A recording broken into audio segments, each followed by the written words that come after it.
Hello, everybody. Welcome to the Customer TV. I'm Rafer Weigel. And I'm Mike Giambattista. Rafer, let's get right to the headlines.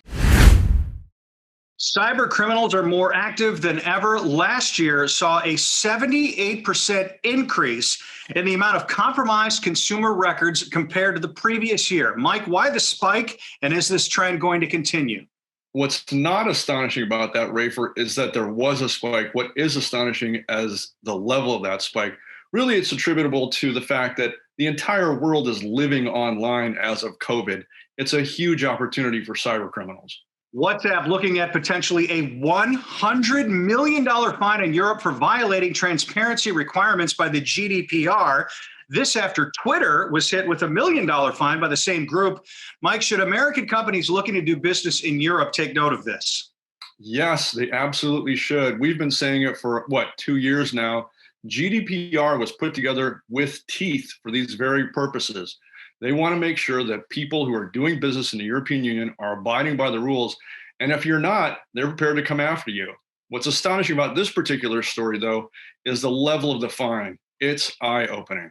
SAP shares struggling after the company says it's having buyer's remorse after going on a $30 billion spending spree, buying up other companies. Execs say that the acquisitions were not integrated properly. Mike, what's your take on this? So I think there are two things that are very interesting about this. One is that it's a stunning admission of failure at that level. And I think there's a couple things to take away. One is that, as we've been saying, and so many other marketing technology providers have been saying for a while now, you're much better off as a marketer to build your own technology ecosystem than it is to just buy into one of the huge cloud systems. That's one. But on the other side of that, I think it's pretty interesting and admirable for a CEO to come out with that level of transparency, admit a $30 billion mistake, and ask for forgiveness. So it's a company to pay attention to. Google under investigation by the CMA over its cookie policy. The tech giant removed third-party cookies from its platform, but critics are calling this an abuse of power and argue that it will shut down the competition. Mike, do you agree? Well, this is a really interesting development. Google, in fact, is behind the whole removal of third-party cookies effort. It's got some real merit for quality purposes. On the other hand, what they're doing, if marketers aren't careful, can be effectively inviting the fox into the hen house. Some of their tactics, whereas they haven't been proven out, are potentially destructive for marketers. The other big news this week was the release of the annual Customer Loyalty Engagement Index. Now, if you don't know about this study, it's huge. They surveyed 75,000 people talking about 855 different brands. And today we're lucky enough to talk with two guys to give us insight on this. We have David Frankland from Atlaas and Robert Passikoff, the CEO of Brand Keys, which produced the study. Gentlemen, thank you both for being here, first of all. And getting right into it, as we look into the study, it's very, very interesting where a lot of companies landed. You broke it up into four quadrants: upper right, upper left, lower right. The upper right is where you want to be. And we're going to show you the graph right now, or part of it. And one of the first things that jumped out to me, Robert, was the fact that the NFL was in the lower left quadrant and you had MLB in the upper right. Now, I know that MLB viewership is down. I know the league's been struggling. The NFL, meanwhile, seems like it has a sterling brand. So why is that? Well, I wouldn't agree that the NFL has a sterling brand. And part of the measures that we're looking at are emotional engagement and a matter of meeting expectations. I think that the NFL has turned off a lot of people on an emotional basis, whereas baseball has been baseball. And I don't think that they've done the kind of publicity, activities, behavior that you've seen from the NFL in the past year. I've seen a few of these studies that you've put out in the past few years, Robert, and I think they have a value from just being really interesting to see how certain brands compare. But what I have come to understand is that the underlying data is actually actionable and directional. And Dave, if I'm not mistaken, I think that's what Atlaas is all about. Yeah, so I think, first of all, I would agree with you 100% that this is not just interesting. I think it's fascinating. I can geek out all day on where companies are and why they are. And what's most interesting to me, I think, is when you talk to Robert and understand what's behind all of this, both the psychological profiling as well as understanding the attitudes, behaviors, benefits, values that consumers expect from a given category. What we find is that companies, and whether you take the likes of the NFL or MLB or any of the other brands on here, what we find is that often different aspects of the business are pulling in different directions. So you have a CX team doing one thing and a customer engagement team doing another thing, and they're all measuring different things. They're not starting from that customer expectation, which is what Robert helps us get to so well. And as a result, they're completely misaligned. All parts of the business trying to go in different directions. And where we see success is when companies bring all of those into alignment and get everyone marching in, not just in the same direction, but in the direction that allows them to meet and exceed customer expectations. You may have already answered the question, David, but I'm going to put this out there for you and Robert. And you look again at the graph of the companies that are doing exceptionally well: Ford, Clorox, Amazon, Dunkin' Donuts, Discover. What are those companies doing right? Let's start with you, Robert. Again, we talk about emotional engagement. And what that means is that the companies mean something to the consumer. If you look at the map, it becomes kind of the acid test. Is you look at a brand and you do the psychological word association. What does it stand for? And a lot of the stuff that falls off to the lower left, you kind of go, well, here's the category it stands for. Not that there's any resonance about the brand. Because all those brands, people know those brands. They know all of those brands. And that's why we looked at the things that were driving loyalty and behavior were really twofold. One was, can you emotionally engage me? Which means, are you meaningful to me? And the other side of it is, I have expectations about the category. How well do you meet those? I was fascinated, yes, by the MLB NFL comparison, but maybe a little more so by the Dunkin' Donuts Starbucks comparison. Yeah. Just saying. Yeah. And so Dunkin' Donuts ended up way up in the northeast quadrant. It looks like, that's exactly where you want to be. And yet everybody in this space seems to be raving about how well Starbucks executes its programs. Is there anything we can unpack from this, Dave and Robert?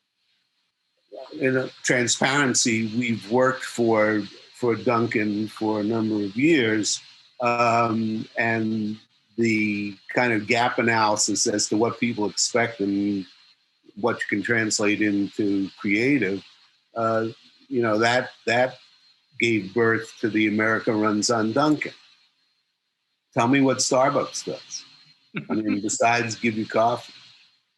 Overpriced coffee, I might add. I'm a big Dunkin' Donuts guy, so I was happy to see that. But I have very low expectations when I go into Dunkin' Donuts, and maybe that's why they're always met.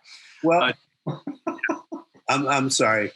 No, I wasn't adding anything of value whatsoever. Dave, why don't you save me from myself here and add to what Robert was saying? So I think I'd say a couple of things. I think one, Dunkin' has had a complete rebrand in the last 12 months. They're actually still going through that, right? So what used to be Dunkin' Donuts now runs on coffee and has changed its name to Dunkin'.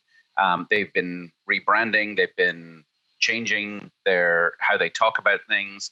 They sort of have a very deliberate strategy of making fun, frankly, of fancy names for products, and they're the sort of everyman brand, as it were. Whereas Starbucks, since it expanded outside of Seattle, has been trying to bring that sort of I can say this as a European, but that that chic European coffee house halo sort of to their brand, which makes it a bit elitist to some people. I think Starbucks ran into challenges with not allowing people to use the bathroom. That was highly publicized, right? And so they've had some knocks on the brand that I think Dunkin' hasn't. And so my assumption, again, without digging into all of the data and giving away what Robert charges good money for, my assumption as an observer would be that Dunkin' has been focused on evolving that brand, where I think Starbucks is still maintaining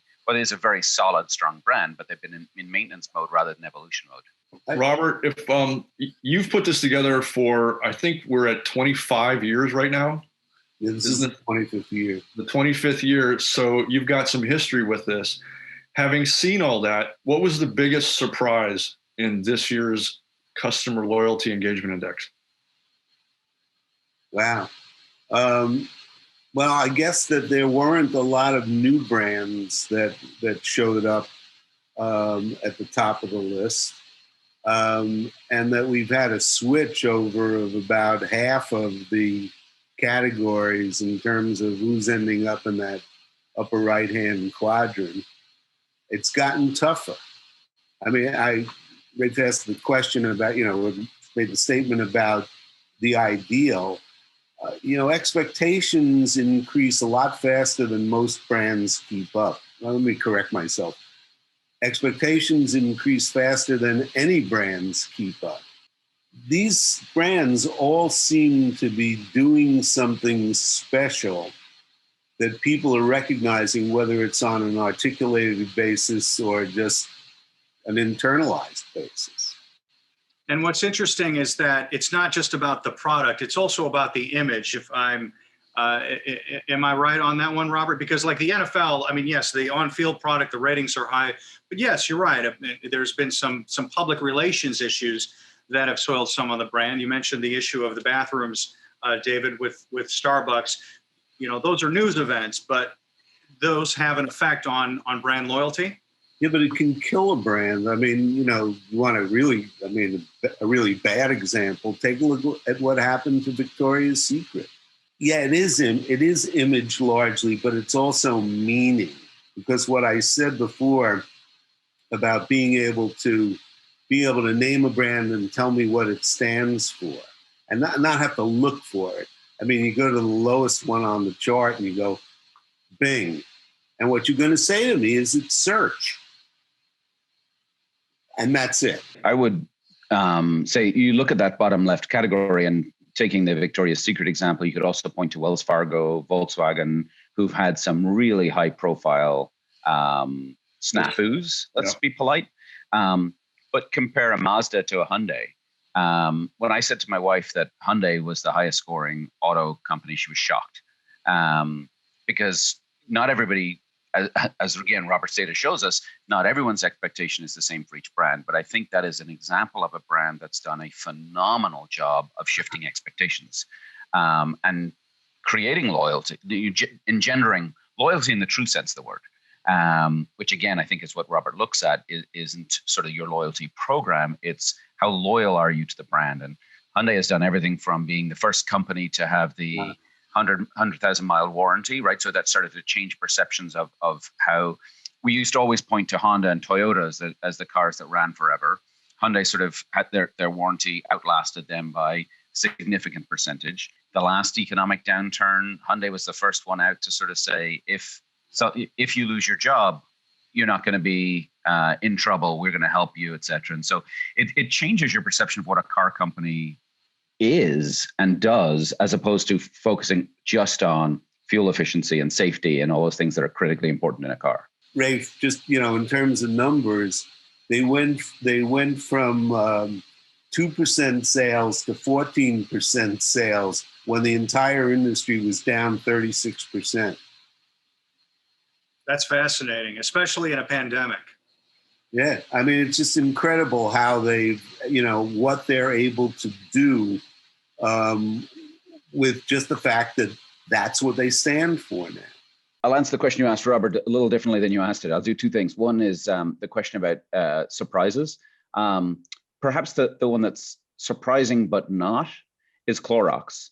To think of emotional engagement with a brand like Clorox, I raised my eyebrows initially, and then I'm like, but wait, this is looking at 2020 when we're in the middle of a pandemic, and it makes perfect sense that a brand that you trust, right, which is a huge component of that of what you expect from that brand, that I trust this is going to clean my house, kill all known germs, and hopefully the ones we didn't know existed a year ago, it makes perfect sense that that would be higher. And Robert, I don't know if that changed over the course of several years. And the one Well, that's not on the, oh, go ahead. It's a great point. In fact, to tool up for the January survey, we do something in September, which is the loyalty leaders list. It's kind of a cross-category view of things.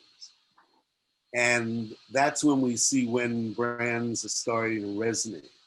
And Clorox showed up for the first time this year. And, you know, partly you go, okay, I mean, I got it. You know, I got it. I mean, you know, you won't be amazed for me to tell you also, although we don't look at the category, that Purell showed up for the first time this year. So just to put a fine point on it, what we're talking about is data from the 2020 Customer Loyalty Index from Brandkeys, who 2021. 21, excuse me, who produces the data and the research, and Dave Frankland from Atlaas, whose company helps other brands to move from one quadrant up into the Northeast, as it were. So I think we've got a nice little symbiosis going on here. Yeah, it works. It works really well. I mean, you know, we are. I mean, I'm always honest about the fact that, you know, it was the ad agency for Hyundai that came up with the assurance program, but it was the gap analysis in terms of expectations and what the brand might believably be able to fill that identifies that. I mean, we can go back, and this is going back some, but we did the work years ago when Domino's was really pretty much a crappy brand. And their new CEO came in and said, we're going to redo everything because taste matters. How we present this stuff matters. Robert Passikoff from Brandkeys, David Frankland from Atlaas, thank you both for joining us today. Thanks very much. Thanks for having us. Thanks for joining us on the Customer TV. See you next time.